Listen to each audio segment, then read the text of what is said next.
to this computer. Okay, we are recording officially. Woohoo! Yeah, So, go ahead. No, I was going to say, where do you want to start?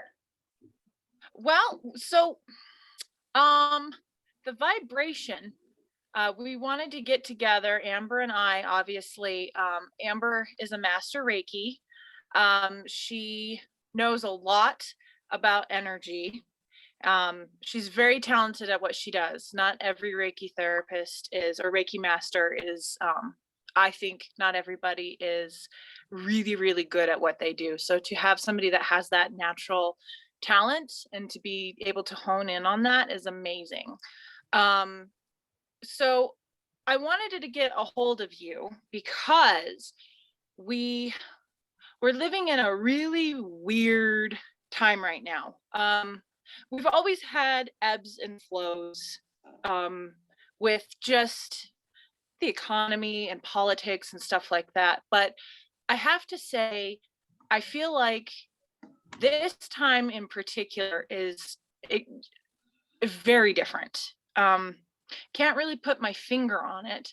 And I feel like there's a lot of other people that are experiencing stuff like this, and people who are not as emotionally connected with their energetic beings that we are. I don't feel like they really can understand or grasp what is going on and happening and what they're feeling right now. So I wanted to get with you because I feel like it's a really good topic to be heard, not only for the adults out there, but for children in particular, because children are so zoned in on technology and social media that I don't feel like their being and their soul is completely open.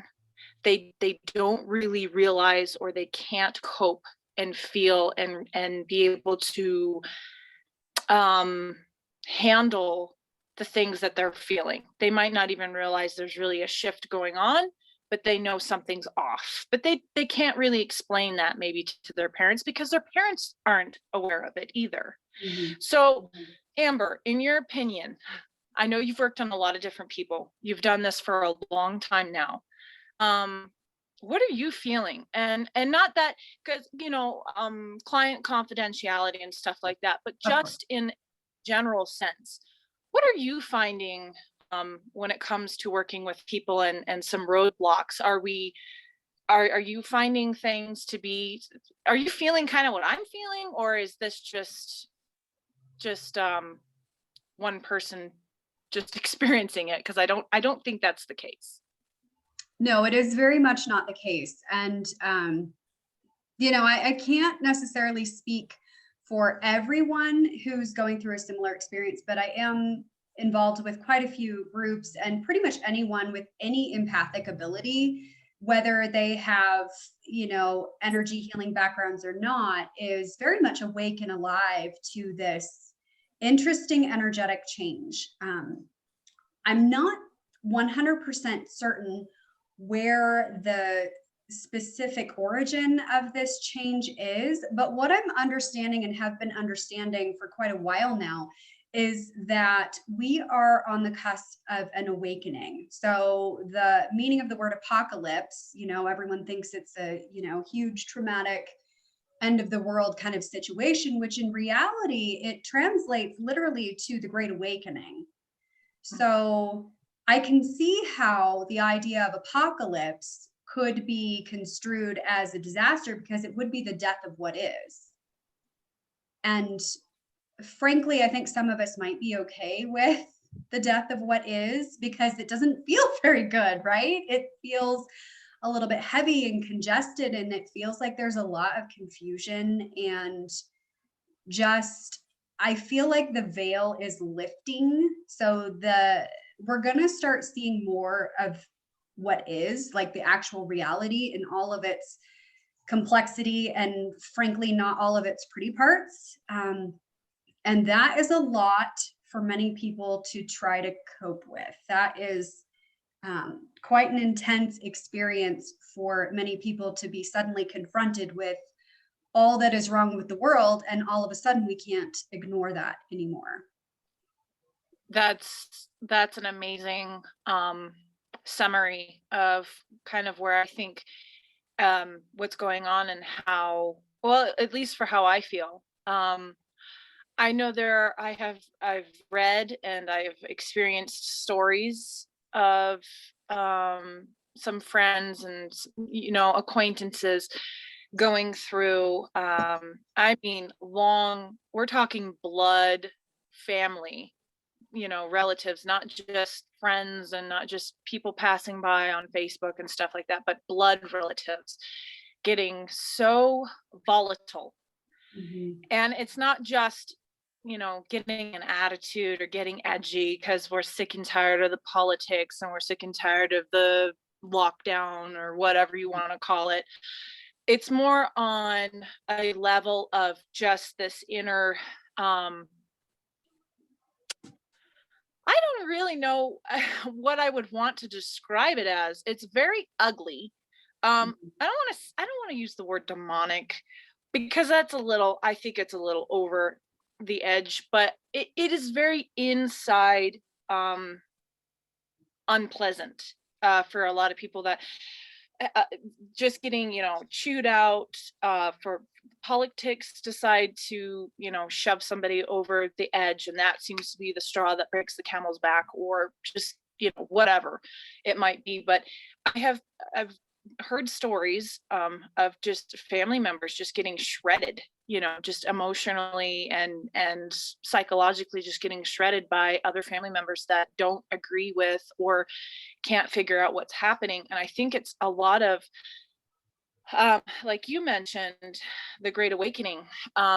It's happening. It's a global. This is global. What is happening? This isn't just the US doing their thing over here and China's doing their thing over here and everybody's kind of in their own zone. Everybody is being literally uprooted right now from deep down under up.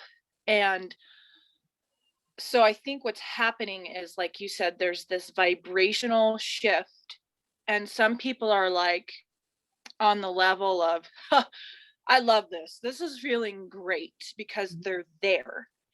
And then there's other people that are going, like you said, confusion and kind of uneasy, like, I don't know what I'm feeling, but it doesn't feel right. It doesn't feel good. And then there's the other people that are not energetically aware that are fighting this. They're fighting this that doesn't feel good. Right. And they don't know what's happening, first off, and then second off, they don't know how to handle it. So I'm kind of in the middle personally. There's some days where I feel amazing with the energy that's going on, and then there's other days where I'm like, what?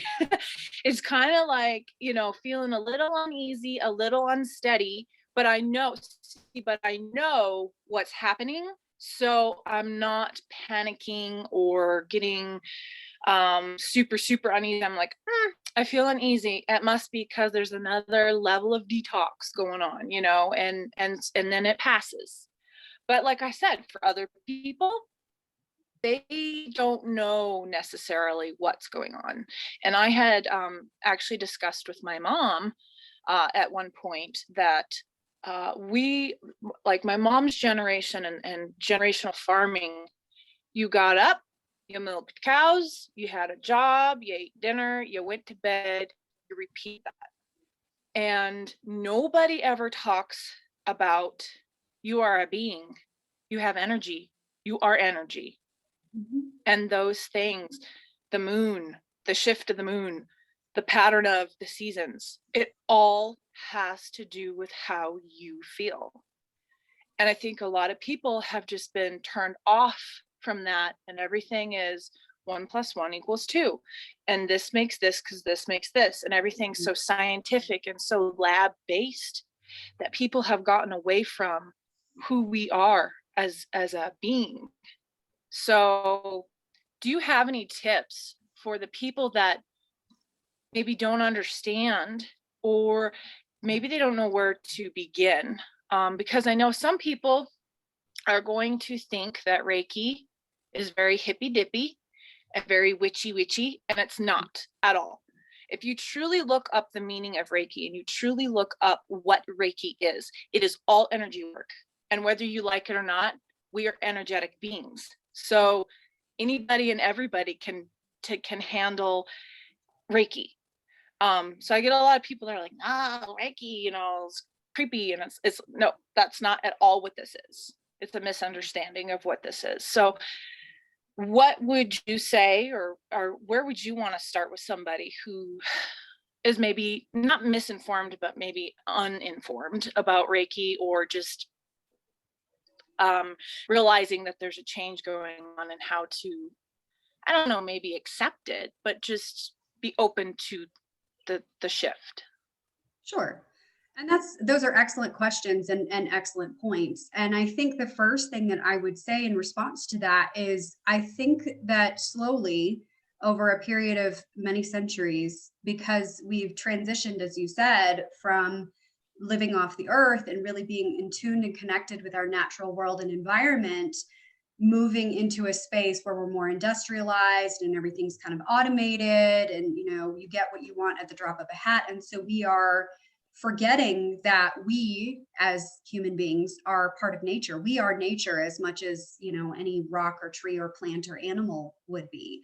So when we disconnect from our true nature, then we experience dissonance, which is basically that discomfort that you're talking about, that I'm not in harmony within myself.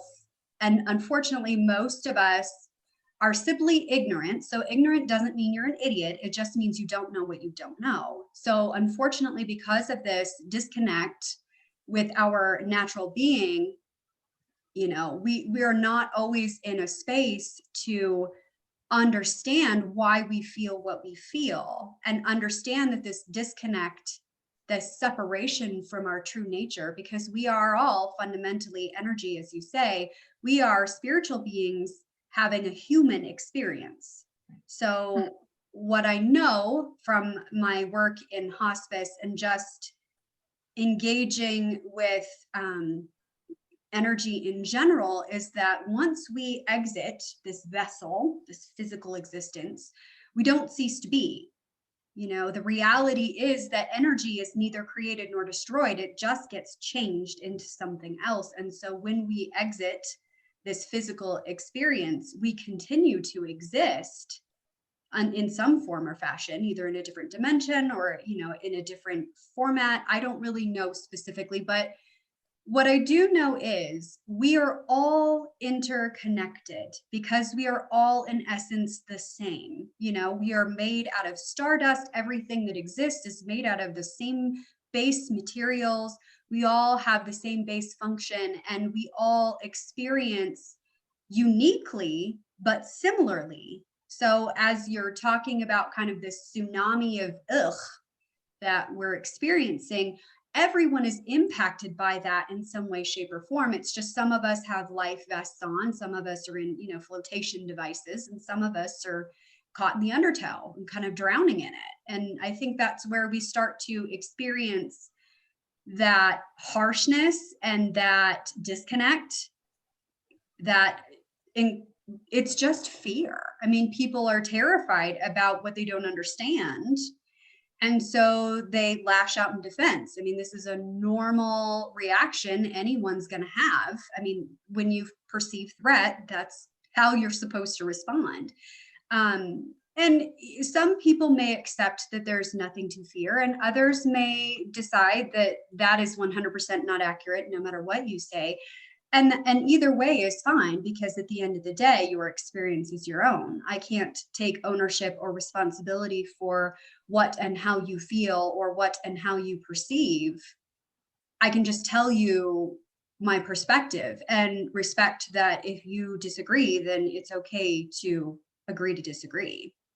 So I think the biggest challenge that you've spoken of with regard to kind of coming to a space of aliveness and awakeness to what's happening. Because unfortunately, once you're woke, as it were, it's like coming out of the matrix. There's no blue pill, red pill choice. You don't get to go back to that. Once you're awake and aware, that's it. This is your reality. Might as well embrace it and roll with it, because you can't go back to where you were before. And I think that because we are in a space where we are not taught how to have constructive disagreements, there's this lashing out.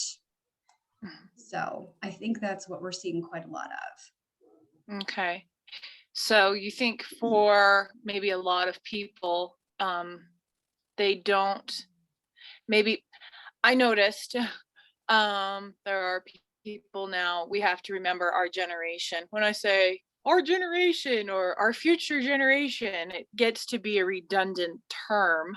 And until you're actually seeing the no diss on myself, but the 30-year-olds are now having kids, and those 30-year-olds were raised predominantly, I thank God was not, but most of them were predominantly raised in technology and social media and school. I was homeschooled, so I'm of a different breed, if you want if you want to call it that. But that now they're raising their children, and from what they have lived with and what they have, their technological life basically is now being taught to the littles. And now we have kids in school that are having a really hard time socially, like you said, having a healthy disagreement or a healthy argument. And I say healthy as in a nice exchange back and forth. We don't know how to have that. It's either meltdown, run away, flee, or just go ahead and, like you said, have a volatile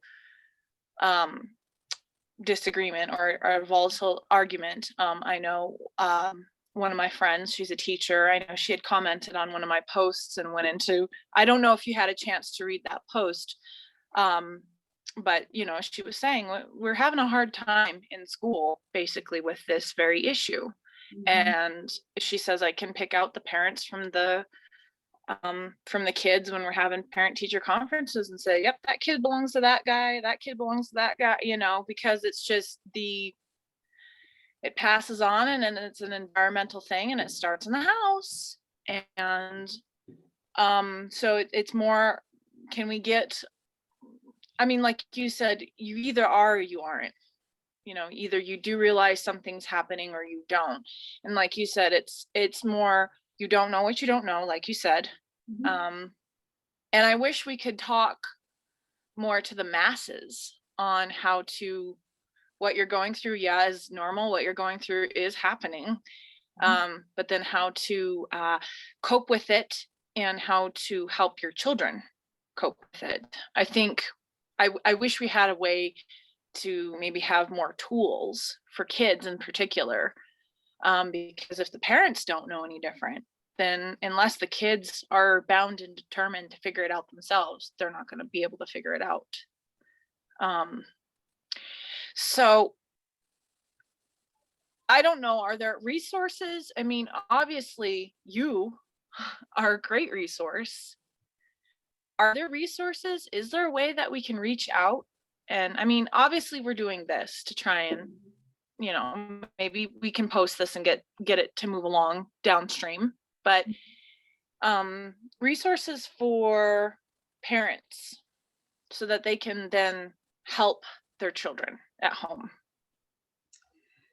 Well, to kind of piggyback on what you were saying with regard to the impact of how we are raised individually, the generational energy present from not just past ancestors, but the energy and the vibe basically from what we inherit from our parents could be high, it could be low.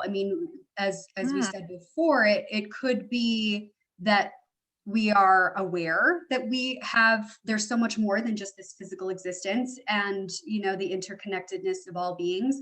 And maybe we just don't. And for those that are in a space where they just don't know, And it's okay that they don't know. And it's okay if they don't want to know. I mean, at the end of the day, energy is energy and it will be what it is, regardless of how we feel about it or whether or not we choose to embrace it. It's kind of like a tree is a tree, no matter how you feel about it. It just is. So, for parents and kiddos who are struggling to understand the impact of all of basically it's chaotic energy. So what we don't realize is that we are sending out a vibration or a frequency similar to a radio station or a TV channel every moment of every day.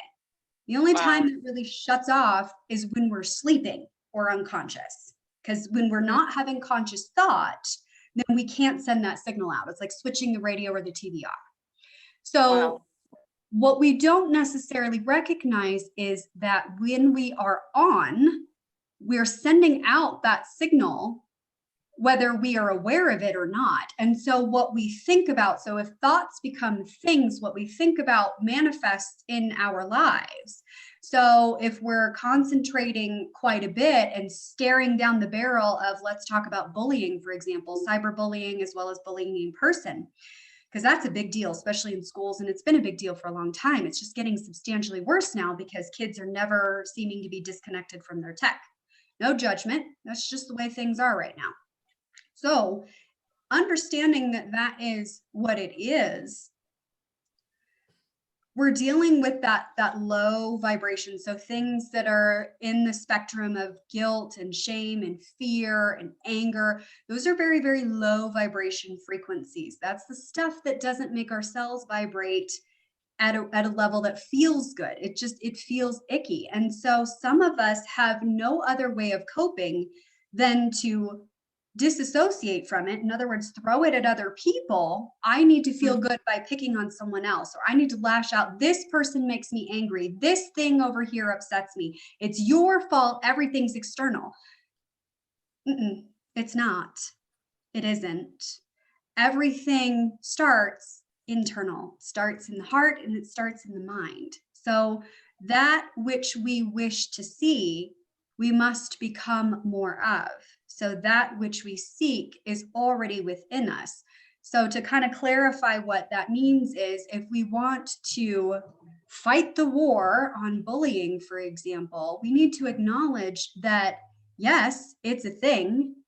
And then instead of, oh, we need anti-bullying campaigns, we need to quash this, we need to push it down and shove it in a corner and berate and beat and whatever. You can't fight against something like that. That's like feeding a wolf that's attacking your sheep and wondering why it keeps coming back to attack your sheep. Well, it's because you're feeding it and it's getting bigger and stronger and it knows you're a food source.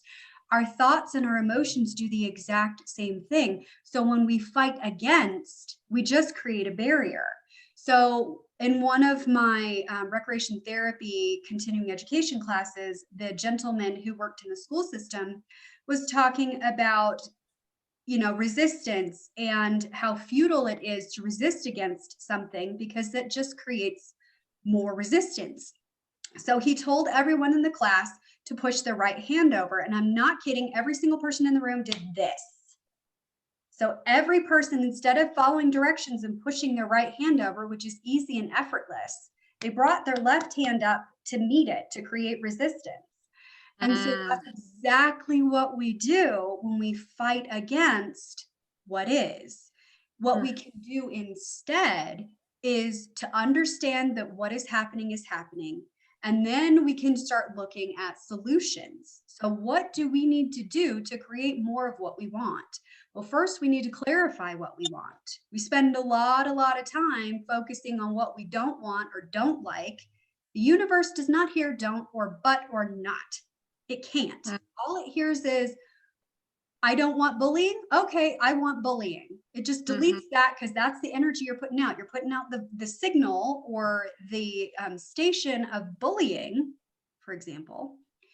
And so the universe is like, cool, got you. Instant response. I'm going to give you more instances of bullying. I'm going to create that very thing that you're seeing a whole lot of. And our brains are naturally wired to confirm our own truth. So whatever we believe as truth, and there are universal truths, things like gravity and the fact that energy is neither created nor destroyed.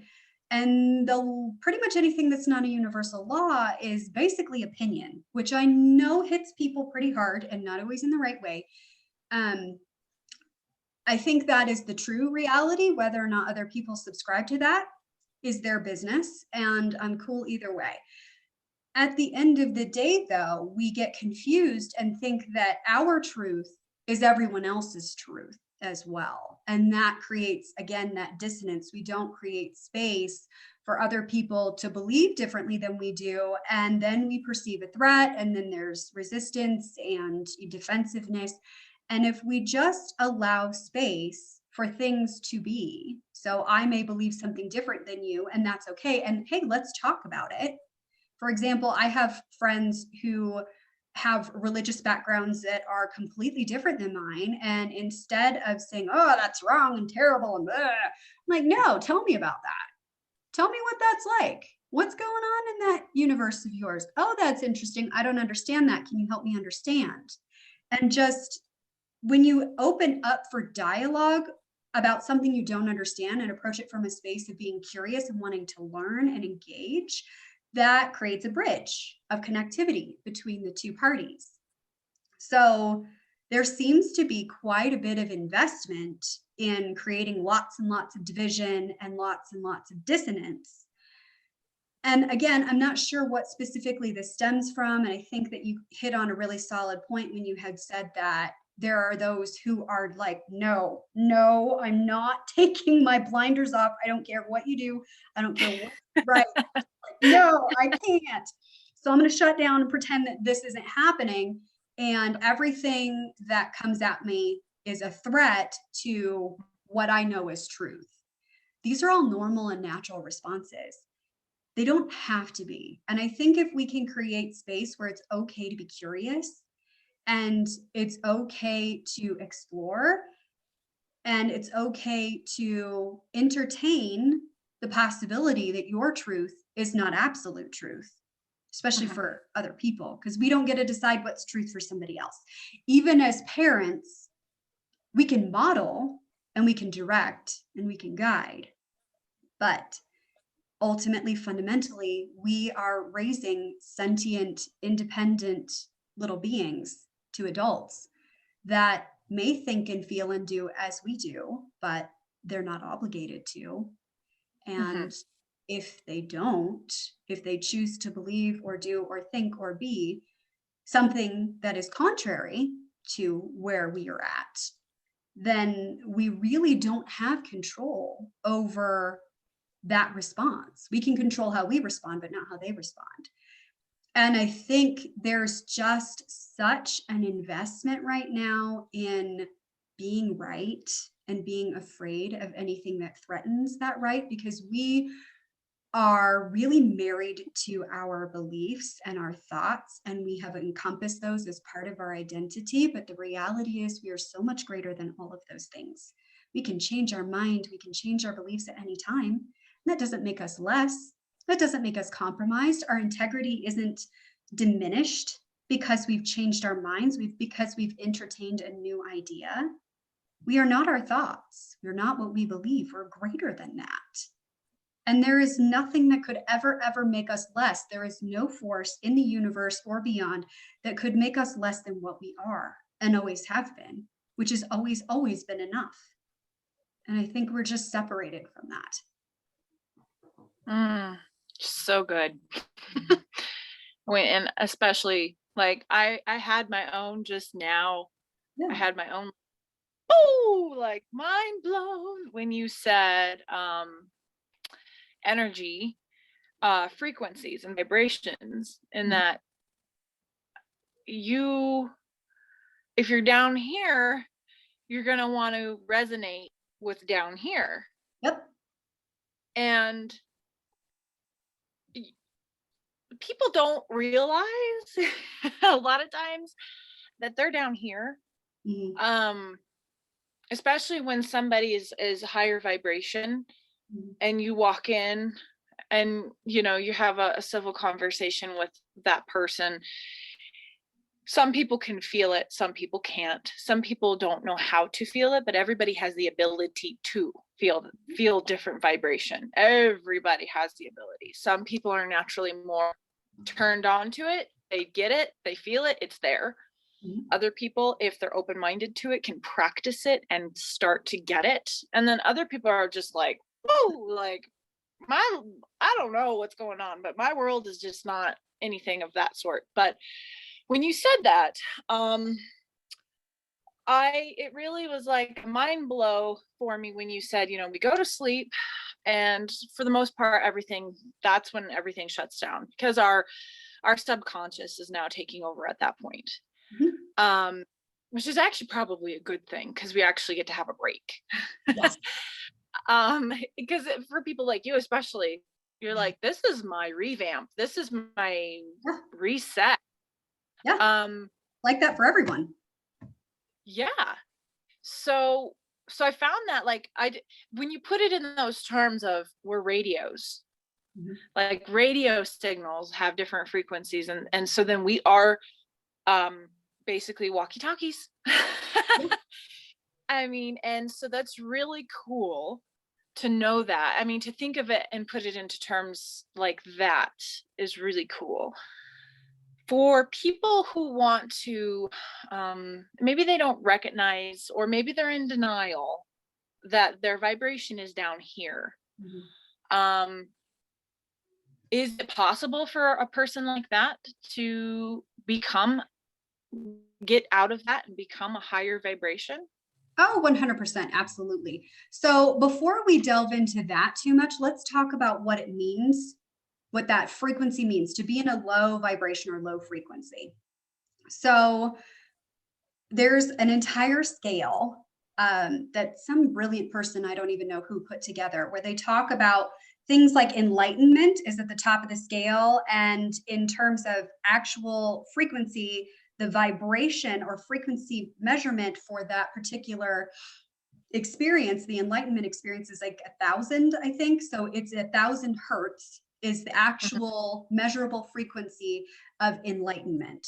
So enlightenment can look like a lot of different things for a lot of different people. Many folks kind of call it or refer to it as achieving a state of oneness with all things. So a lot of folks can experience this when they go into nature, when they really truly resonate with the core being that they are, like the connected nature and spirit that they are, which is a beautiful thing. Lots of people get there via meditation, yoga, whatever it takes. And some people don't get there at all, and that's okay. So on the flip side of that, we have, again, that low frequency, like we talked about. Guilt is probably the lowest, guilt and shame are the lowest vibration. And literally your cells will vibrate at a level that is lower and slower and doesn't feel good. It creates that the physiological sensations in our body that we experience, the really crappy thoughts that float through our heads, the moods that we have.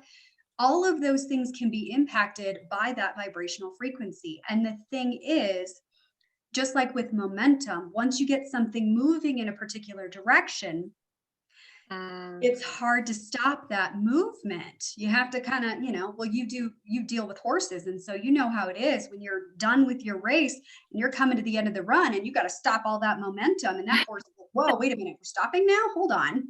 We were just going as fast as we could and now we got to stop.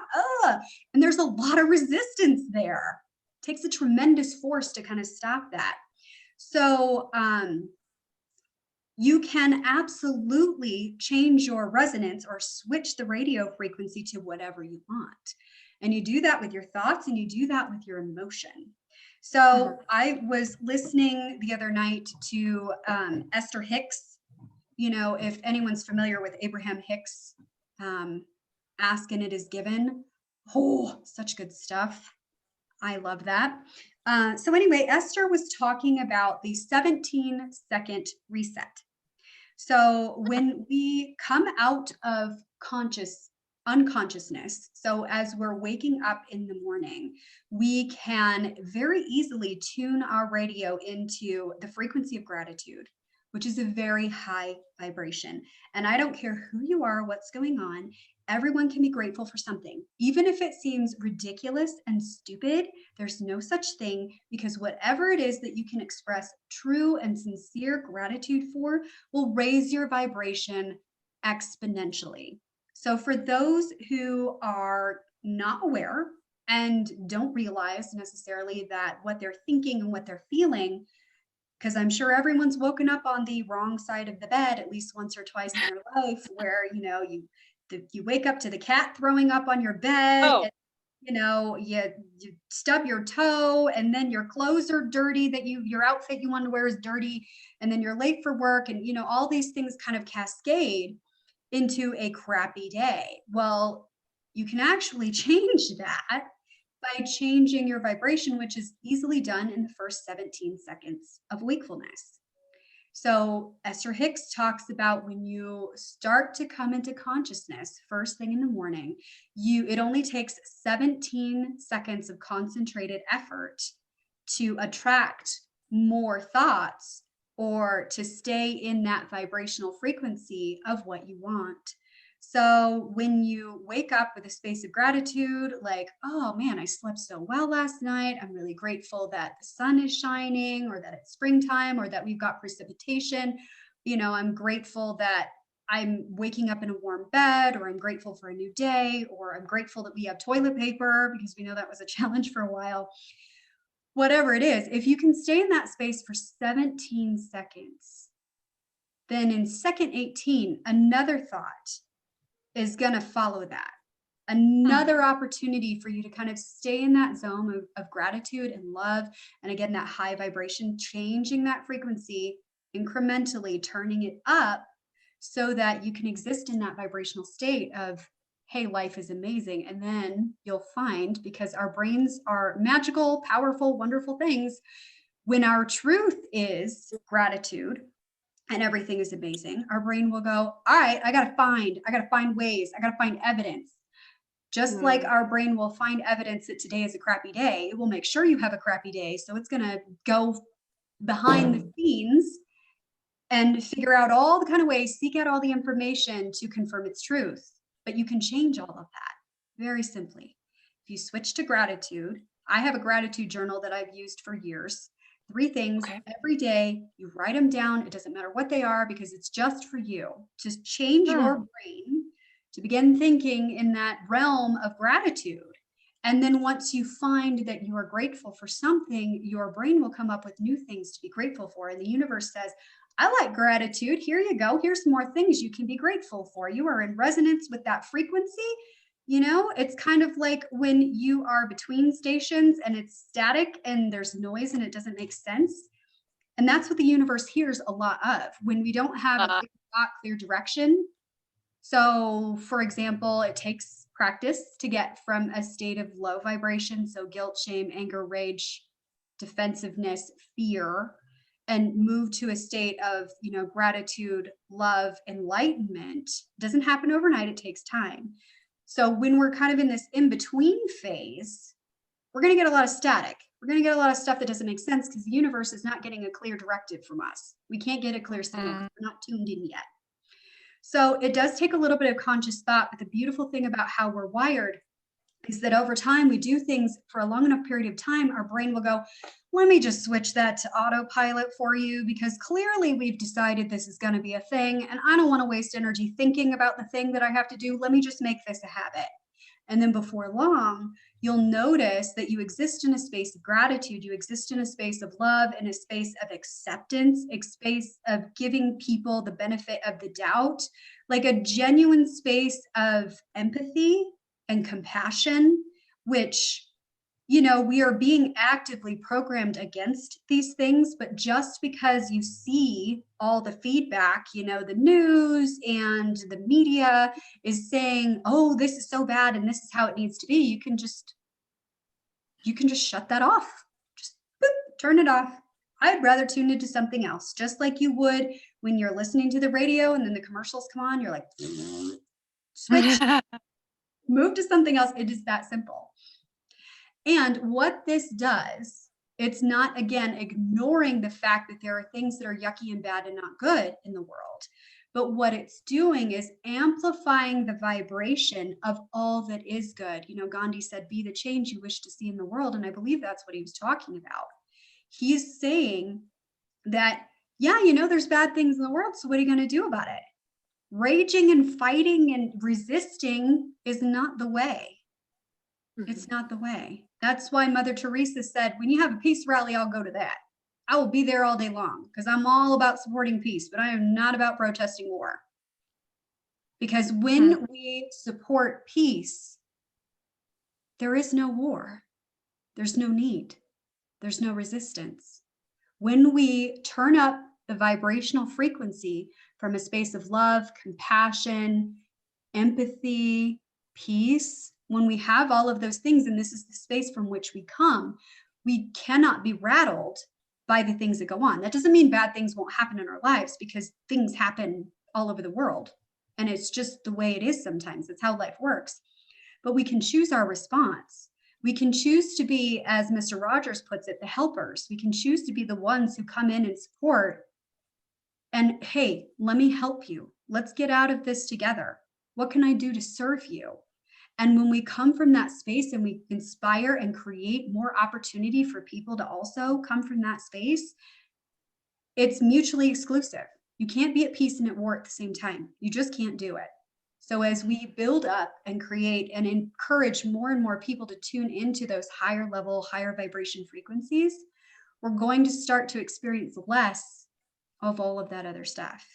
And I think that other stuff exists, especially the fear mongering, because for the past year, especially, there's been a deep, deep investment in keeping people afraid. And I really feel like that comes from a space of desiring control. Control to what end, I have no idea, because you cannot really fully control any human being, because at any given time, and we've seen this repeated in history numerous times, people can't be controlled. They can choose to accept and follow command, but when they don't, then the power is lost. And I know that's a really, really scary thing for some folks. Yeah. What you said. It's just like you said, people choose, you can choose to be of a higher vibration, and it takes practice. Not gonna lie. Yep. I think I've been at trying to like you said, journal. I need to get a journal. That's fantastic. I used to do stuff like that, and then I kind of fizzled out and quit doing it. I think that's a very healthy thing, and like you said, it really makes your brain have to start thinking, and then it goes from, well, we're doing this, so let's just keep doing this. And it makes it easier. It gets easier as you go. Different things like that. Practicing journaling. What I do before I go to bed. But I love the 17-second right in the morning, right when your eyes wake up. You wake up and just be like, oh my God, this is an amazing day. I am so grateful for it. I'm so grateful I'm here for another day, because I think a lot of people, it gets a little cliche after a while, where people, oh, I'm so grateful for every day, and I'm so grateful that I'll have tomorrow. Tomorrow's never guaranteed. And it's not. It absolutely isn't. But I think a lot of people, they hear that, but they don't really accept, and they're not really grateful, and they don't really know how to soak that feeling in, and to be really truly grateful that we've got another day on this planet, and it's amazing. And like you said, towards the end was, some people can follow, but nobody entirely will ever be able to. There's always going to be this, yeah, you can tell me to do something, but whether I want to do it or not is a completely different set of circumstances. And like you said, the fear mongering and the agendas and the policies and things that are trying to be pushed and social media, unfortunately, is making that spoon fed to people. Mhm. So you're getting that attack of of propaganda and different things, that subliminal coming and going, but coming and going consistently every day. Mhm. And people, I think, have gotten really resistant to the idea of, like you said, just shut it off, Mhm. turn the channel, shut it off. They feel like right now we need to fixate on this problem, which on a large scale, we're making it a problem when it doesn't need to be. Um, if we would all just, like you said, just turn the dial, reset ourselves to where we feel like where our vibration feels good, I think there would be a big halt in the momentum Mhm. that has been going on. Um, is there a lower, so if somebody's kind of on a lower vibration, Mhm. what does that feel like? I mean, you said, kind of heavy, icky. Um, is there there's obviously, there can be, depending on the person, physical things Mhm. that they feel, and then there's like emotional things that they feel. And you were talking about the hertz, like 1,000 hertz is at enlightenment. And you're saying that doubt and fear and guilt are at the very lowest. Is there like a light to that too, like I guess an aura in a way? Is there like a light of a certain color up here and a certain color down here? Are people able to see that, or is that just completely a vibration frequency? So frequencies come in waves. So light travels in waves, sound travels in waves, energy of all varieties can travel in waves. And so I believe that some people can see those particular experiences. Those that choose to be gifted in that way certainly can. That's not necessarily the way that I perceive things. And, obviously there's plenty of space for people to perceive however they choose. Um, Generally speaking, these lower frequencies, so like we're talking 100 hertz, 50 to 100 hertz, anything below 500. So 500 hertz is love. And every single being has experienced love at least once in their existence. Everyone has, I know, like with absolute certainty, even if they have difficulty recalling it at some point. The fact that they exist in a space of love. Love is fundamentally our neutral or natural vibration, I believe, just because it is possible to be experienced by every being in existence. Even some of the folks who are some of the most terrible, just barbaric, awful, fill in the blank with whatever words you like, can still experience love on some level. Hmm. So something that brings their heart joy because it is. So even Uh, if that thing is maybe not something that would be in alignment with the rest of us, let's talk really quick. Let's rewind just a smidge and talk about alignment. So there's either resonance or dissonance. So okay. when we are in resonance with something, that means that the frequency that of what we want is vibrating at the same frequency that we're tuned into. So that's when the magical, beautiful things start happening. So as we are shifting that dial upwards, so let's say we're existing in a lower vibration of guilt or shame or frustration, anger, defensiveness, fill in the blank. Let's say that that's where we are, and we try the 17 seconds in the morning and we're waking up and we're like, oh, I'm so grateful, this is stupid. Well, our brain is wired for our truth. And when we change our truth, our brain is going to call BS on that as frequently as possible. So that's why certain affirmations done in a certain way, like waking up every morning saying, I'm so grateful that I'm a millionaire, when you're got, $20 in your bank account, your brain's going to go, that's a boatload of crap. You don't have that. And so, yeah, your brain's going to resist because that's not your truth. And so Mm. sometimes you have to start at a different level. and start with, I want to experience wealth, or I want to be a millionaire. I want to be in alignment or in resonance with the frequency of being a millionaire or being loved or a best friend, or, you know, fill in the blank, whatever it is that you truly want. And you focus on the feeling of what you want and imagine, engage your creativity in what it would be like to have that experience. And you kind of have a little bit of a free for all with it. So, you know, if your desire, we'll stick with the millionaire thing because that's something a lot of people can relate to. So if you desire to be a millionaire, what would you do with your money? What would that look like? How would it change your life? What would you do? Would you pay off your debt? Would you pay off your house? Would you buy a house for your family? Would you retire your parents? Would you buy a yacht? Would you buy an island? Like what would you do? What would that feel like? What would that experience feel, smell, taste, touch, and sound like for you? How is it for you to be in that experience? And that's the key to changing that frequency. That experience, our brain can't tell the difference between what is actual physical reality and what's imagined reality.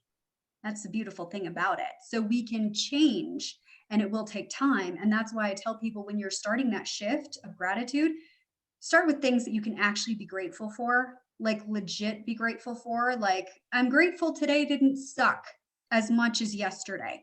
You know what? That's a slightly higher vibration than today sucked. So good for you. You know, you can't go from 0 to 60 overnight. It's going to take a little bit of time, but you can get there.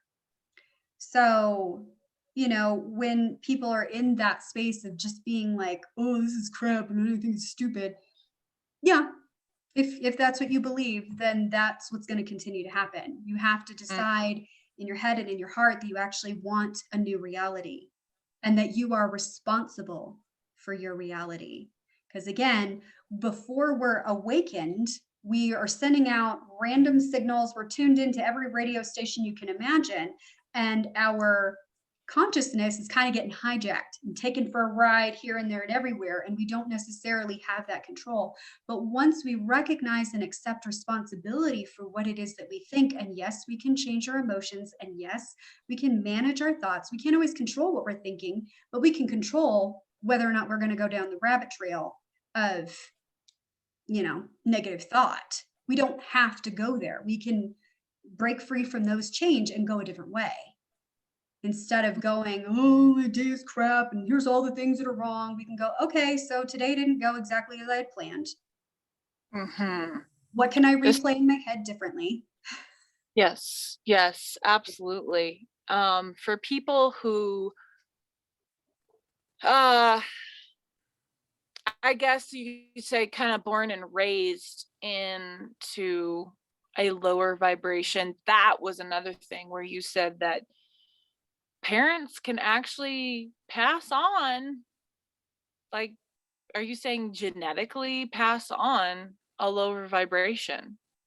So, what we need to realize as parents is that when our babies are small, before they're awakened, as it were, before they realize that they are responsible for their vibration and their thoughts and the energy they put out, the adults that care for these children are responsible for what happens to them.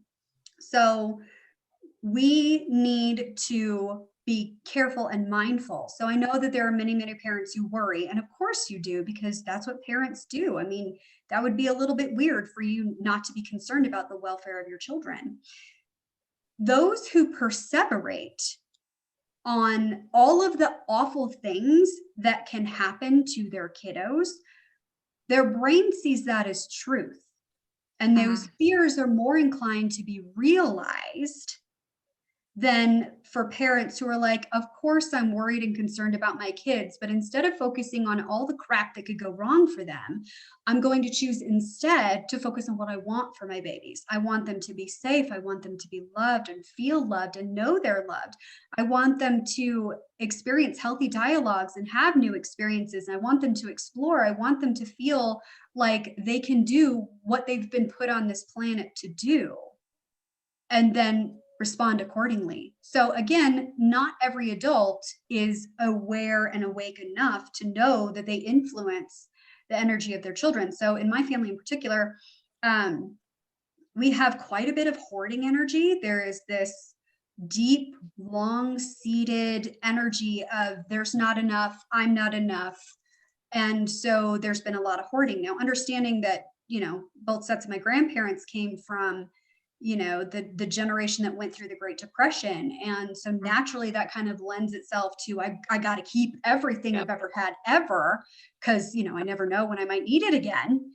And that coming into that space can, definitely influence the generations that follow to kind of exist in that thread. Now, just because you have been born and raised into a particular vibration does not necessarily mean that you're doomed to stay in that, especially people who've been abused who choose to break the cycle. They're like, this stops with me. My children will never know the pain that I experienced or that my parents and their parents experienced. You can stop it. All you have to do is change your mind. Just change your thoughts and you can stop it. That is really cool. I mean, to sit back and think about that and actually hear it again and hear it from somebody that this, like I said, this is what you live, breathe, and do. For somebody who is locked energetically, say somebody's an abuser of drugs, alcohol,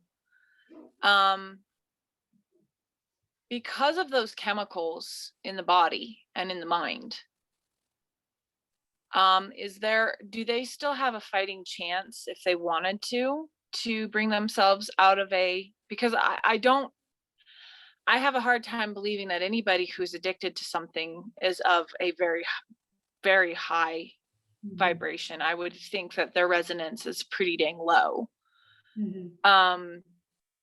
Is it possible for people like that who have been abusing drugs, alcohol, chemicals of any kind, to be able to get out of that? Do they have to then clean themselves completely up? I mean, chemically speaking, in order for their brains to go, okay, I'm out of that. Now I can actually function and do the thing I think I can do. Or is it completely, I mean, it can't be impossible because I've seen people change. So, but what do you think when it comes to being down there chemically speaking? So the beautiful things about humans is that we can change our vibration at any given moment. Anyone can change if they so choose. The thing is, they have to choose. And the reality of substance abuse issues, our brain is wired fundamentally to keep us safe, to avoid pain first, and to seek pleasure after. So when you are in a situation where you are abusing substances, sometimes you get this magical chemical cocktail that does both at the same time. So again, coming from a space of compassion and understanding how deeply these individuals must be hurting in order to engage on that level in the first place. It's generally, we're not training ourselves, unfortunately, to love ourselves. We come into this existence knowing that we are enough. And then over time, slowly, we get programmed to believe the opposite. And it's not necessarily anybody's fault. There's no parent on the planet who wants their child to engage in self-loathing or to believe that they're not enough. Nobody wants that for their baby. Nobody is that cruel, I don't believe. It's just that we do things and we don't realize the impact. And again, this is not throwing rocks. This is just, you don't know what you don't know. So when a person who is hurting in that deep, deep space of self-loathing, where they just cannot align themselves with the vibration of love at all in any way, shape, or form, or they're resisting against it. So remember, there's resonance and dissonance. So dissonance is when we want something, like we want to be loved, we want to be accepted, we want to be part of the group. And so that request is granted. And maybe we don't see evidence of that right away, or when we start to see evidence of what we want, which is that acceptance and love and abundance that we asked for, we resist it, we push it away, we don't no, we get suspicious. And we're like, no, no, no, I can't be loved. This isn't right. Yeah. And again, it's that space of, we just don't realize that the universe is saying, well, this is what you want. And then that's where all that discomfort comes from, because we're fighting against that which we desire. So the desire still exists, and it wouldn't be there if it wasn't supposed to be there. Whatever it is that you desire is not bad. It's not wrong. It just is. It's a part of you, and it's okay that it is. And so when you are resisting that which you truly desire, like deep core level desire, then you can kind of slide into that dissonance where you feel crappy. You have horrible thoughts about yourself. Maybe physiologically, you have horrible sensations inside your body that could result in pain or illness. And then you kind of seek relief from this, potentially from substances or other potentially addictive action, which ultimately is self-destructive, but for you, it serves a purpose. It's life sustaining, even if ultimately it's life destroying, which is why it can be very, very difficult to surrender that. However, human beings are incredibly powerful, so, so, so powerful in their resonance and their ability to shift that focus and come into that space of being from dark and into light. And it's just a matter of allowing themselves to come to that space. Some people, I've known many people who were kind of in that zone, engaging in the addictive stuff, and they kind of, what they call, hit rock bottom. You know, they come to that space of like, oh, this is not the way. I can't run from this anymore. Guess what? I got to feel my pain. Yeah, you do. Unfortunately, you do. You're designed to feel all of that, and you don't have to feel it by yourself. It doesn't have to be that heavy. It's one of the beautiful things about Reiki, is this gorgeous source, powerful energy that never ever runs out, that can just go into a person's core level of their being, their mind, their body, their spirit, their soul, all of it, and just bring them exactly what it is that they need. And the only limit to Reiki's power and ability to affect change in a person's life is their willingness to receive it. And it's okay. There's no judgment there. It's just universal love saying, hey, I got your back. What do you need? I got you. Here it is. Take what you will. There's plenty for you. I will never run out for you. So I really believe, yes, you can get to that space where you can choose a different path. And the reality is, once you exist in a space of accepting that there is room and you are enough and you are already loved just as you are, you don't have to do anything to earn it. You just are. And that's a beautiful thing. Then that desire and need for those chemicals dissipates, because that pain has been resolved. Okay. Wow. That is really cool. And I like how you say Reiki. I mean, universal love never runs out. You take what you need. Yeah. It's pretty dang cool, if you ask me. And I never, because I started out, with massage therapy and but then I had, ties with Reiki. So it's a very fascinating subject for me, obviously. I mean, we're both nerding out on it, really. But you have told me, and I know, but for people who are watching this, can Reiki be done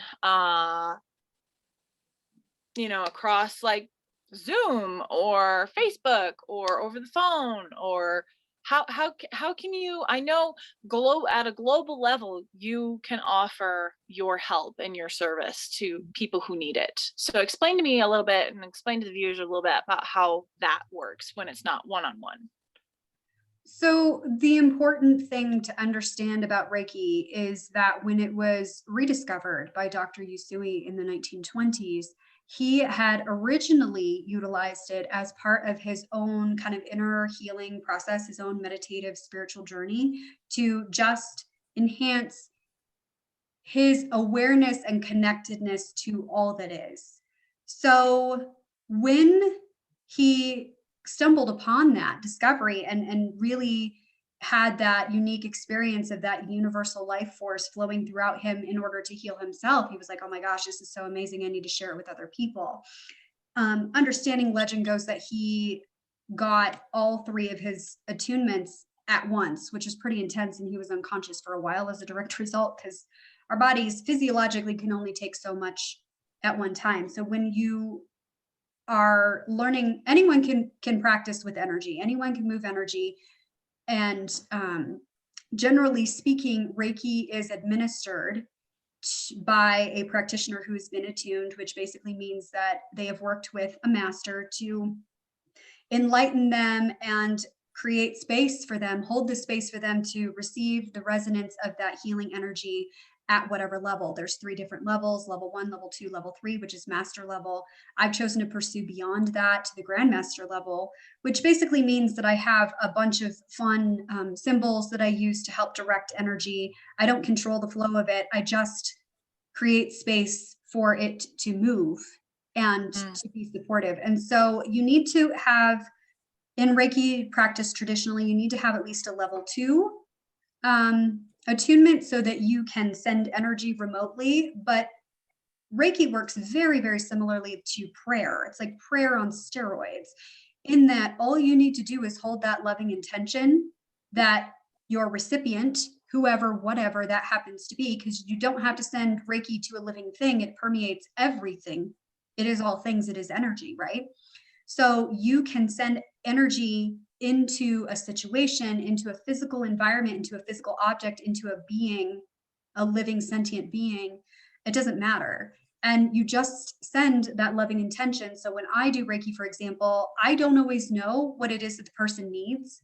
I mean, sometimes when I'm working, I get lots and lots of information about where they are so that we can have a dialogue about it, so they can understand more about who they are and how their healing journey might look. But I don't always know. And I cannot allow my ego to exist in a space of, well, I need to know and I'm all knowing, and because I am not Reiki, I just am the conduit for it. So the intention is always that you receive the highest and best for your good, that you get exactly what it is that you need, which creates space then for the recipient or recipients, whoever they may be, to get whatever it is that they need in that moment. Reiki knows no time, it knows no space, it knows no boundaries. It just is, kind of like oxygen, kind of like the air around us. It's just there. It's always been there. It will always be there.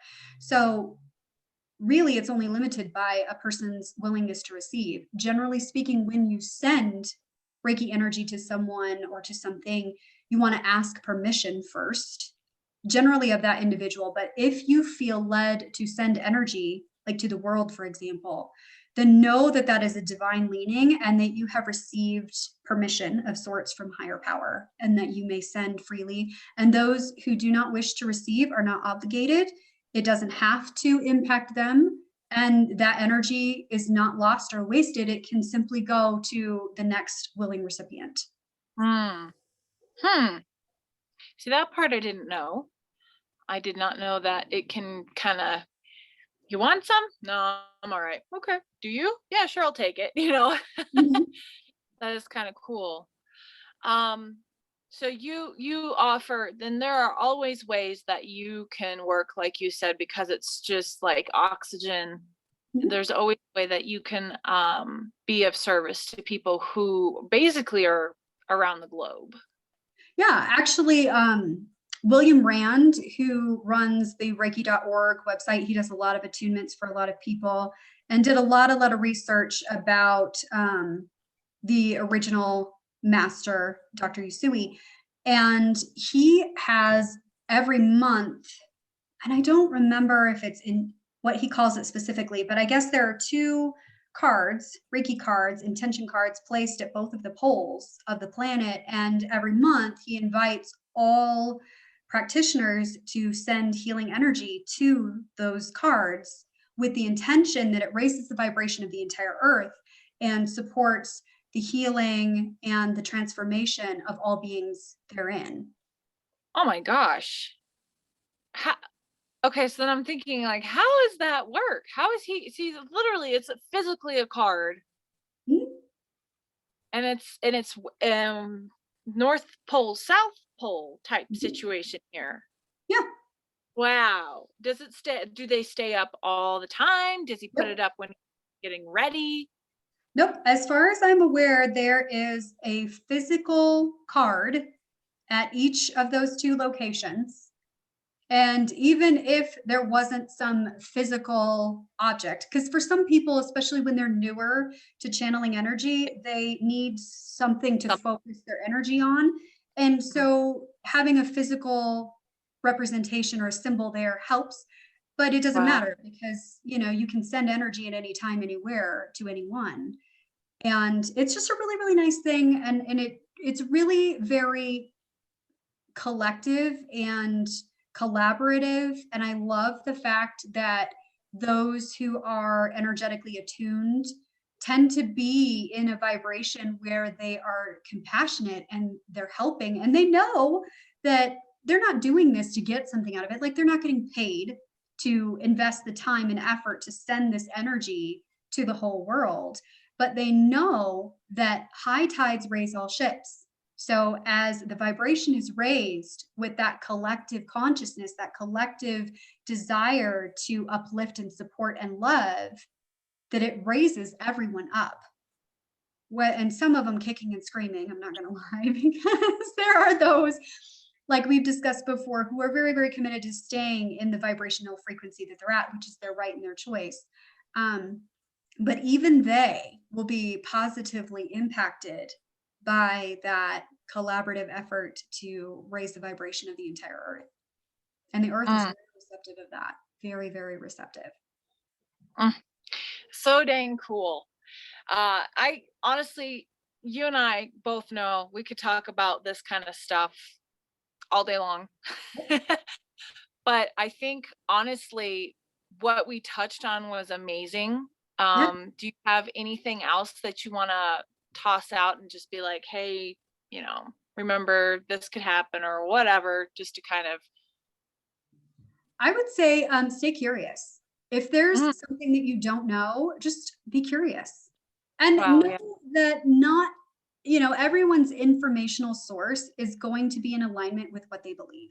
And Mhm. if you're in that space of trying to determine what you believe, explore as many sources as you can. Really take the time to find out what resonates with you. Find out what you are in alignment with so that you get that beautiful vibration of, ah, in Yeah. experience. And yeah, and most people, honestly, I mean, I've met some people who come from a very, very closed-minded, very cautious, like you're the devil and you've been possessed kind of background, who've Mm. genuinely asked me questions, and I've been able to engage in really encouraging dialogue without the intention of changing anyone's mind, but just allowing space for them to indulge in their curiosity and just to understand more. Because when we understand, then we make space for compassion and love and acceptance, which is a big stinking deal. We need more of that.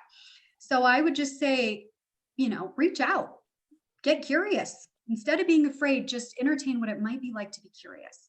What would it be like? That's great. I love that.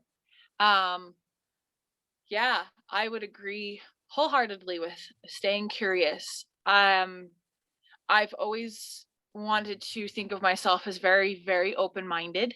Mhm. And like you said, there's a lot of people that have just wanted to cut that off. And that's very harmful. It doesn't do you much good to do that, in my opinion. And um, technology is hurting us, but technology is a gift in itself, in that if we want to use it and channel it in ways that can actually benefit us, we can learn so much. Mhm. There is so much that, for the folks that want to stay open-minded and stay curious and to ask the why, Mhm. um we have this gift that we can just go online and YouTube stuff or look stuff up and be able to get answers right away, instead of having to ask and hunt and dig and scrounge for information. So use that to your advantage. Stay open-minded and use that to your advantage in wanting to learn. And like you said, even if I don't agree with something that somebody else is doing or has an opinion on, I still want to stay open-minded and go, I wonder what makes that individual tick that way, you know, because we all have our differences. And so that's great. To just stay curious, just like you said. I find, and it's never too late. Oh yeah. Uh, for people who are a little, you know, older and they're like, I've been through this long enough. I know what this is all about. Well, no, you don't, because There's until always you're something 60, new. you're always learning, right? Yep. You learn till you die, or you die Yep, when you keep learning. Yep. exactly. So, I've had a lot of people in my life that are older and they're just now finally like, oh, you know, this is cool, you know. So it's very possible and it's totally okay. And it's not a race. Like there's no finish line. There's no, scorekeeper saying, "Oh, you're an idiot because it took you this long." No, Yeah. we're gonna just transmute and surrender that right now because there's space at the table for everybody. And you get there when you get there. And it's Yeah. okay. And it's okay to push through the fear. It's okay to be afraid and learn anyways. It's okay to be afraid and pursue anyways. A lot of us are Mhm. afraid. Some of us are afraid of all the time. And that's okay. That's okay. What happens, this beautiful space of coming from a place of creativity with this, or excuse me, curiosity with this desire to understand, is that that fear slowly melts away Mhm. and diminishes and becomes less and less until all of a sudden we're not in resonance with that anymore. And it's very, very cool experience. Yeah. So Amber Gerber, she's Mhm. a Reiki master. She wants to go above and beyond. In fact, she is going above and beyond. I have to say, if anybody's curious about Reiki, look it up. You know, her website is amazing resource. It fills you in and gives you information about how it works, what it, you know, why it works, the history on the practice itself. And there, like I said, we've said it before, I'll say it again, there's a universal global shift going on and people are waking up. For example, people are retiring. They're finally pulling the cord financially and just saying, I'm retiring and I'm enjoying what I have in my life and what I have left. As everybody knows, to touch on the topic, you know, real quick, property, land, homes are going crazy, because people want to just go ahead, retire, and buy the damn bungalow and just enjoy what's left of their life, as well as they should, because we're in a wonderful time. If people don't realize it, we're in a big shift that's going to clean up the world right now. It's uncomfortable to do it, just like spring cleaning. Nobody likes to do it, but once it's done, it's amazing. And so we are we are spring cleaning the globe right now, and it's gross, but it's going to be worth it. And so if there's anybody who is kind of turned on to the idea, reach out to Amber because she is a wealth of information. She is so happy to lend a hand, to lend support, to answer any questions you have. And I know uh, you and I have had a really good working with each other, and as far as, you know, what I need and all of that. And so um if you've never had it done, you need to try it at least once. I'm just saying. So I thank you so much for hosting this Zoom and doing this for us, because first off, I don't do technology very well. Thank you so much for being able to do this. I am so grateful for your time. I am so grateful for this opportunity to have had you come on here.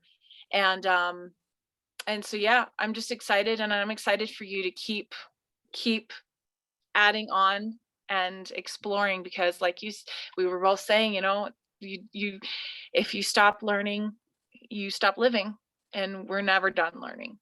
Yes. And thank you, Terralyn, for creating space and requesting this conversation because you're right, it is very much needed. And I definitely am still a student myself. I don't know everything there is to know. And I do the best I can, just like everyone else. And definitely this is a group effort. We need to unite and come together in compassion and love and create that space for healing on a universal level.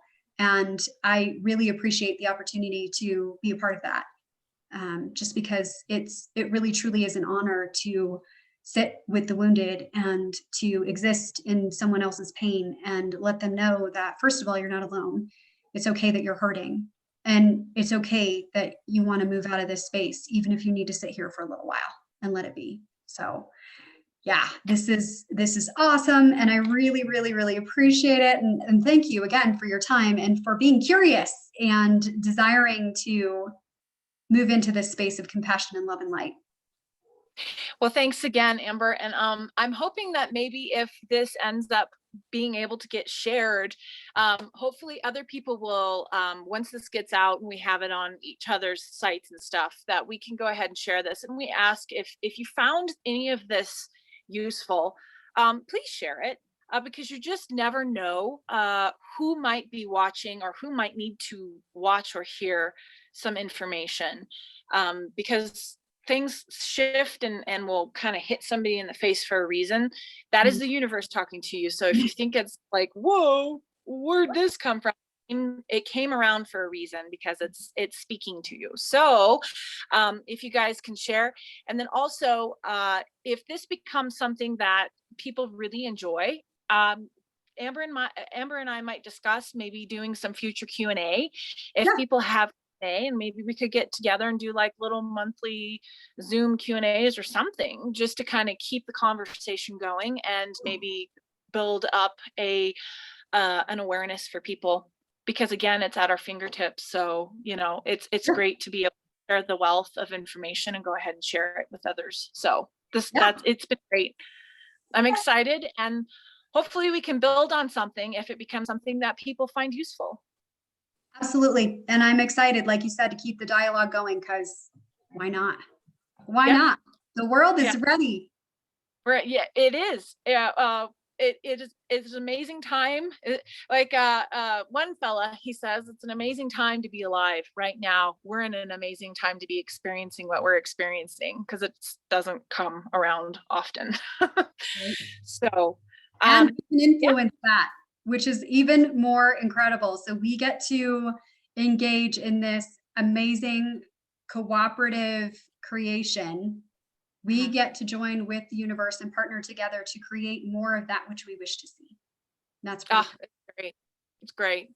Okay, so I'm gonna enjoy the rest of what might be a snowstorm, a nice spring snowstorm. I don't know if you're getting the snow. It was coming down here pretty good earlier, but then it quit. But maybe we'll get another band. Who knows?